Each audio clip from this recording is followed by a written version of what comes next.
தேயிலை தூளில் கலப்படம் செய்பவர்கள் மீது கடும் நடவடிக்கை மேற்கொள்ளப்படும் என்று தென்னிந்திய தேயிலை வாரியம் எச்சரிக்கை விடுத்துள்ளது.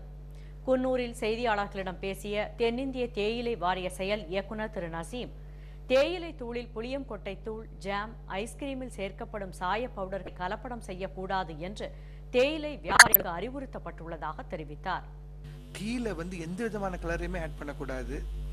பெர்மிட்டட் கலர்ஸ், அதாவது jelly, jam, fruit juice, flavoured மில்க்ல ஆட் பண்ற பெர்மிட்டட் ஆர்டிஃபிஷியல் கலர்ஸ் கூட டீ ஆட் பண்ணக்கூடாது. இது மாதிரி கலர் ஆட் பண்ற டீயே இல்ல டீ வேஸ்ட் சொல்லி டிக்ளேர் பண்ணி அதை சீஸ் பண்ணி பர்ன் பண்ணவோ, பரி பண்ணவோ, புதைக்கவோ எங்ககிட்ட உள்ள பவர்ஸை நாங்கள் எக்ஸ்பிளைன் பண்ணணும்.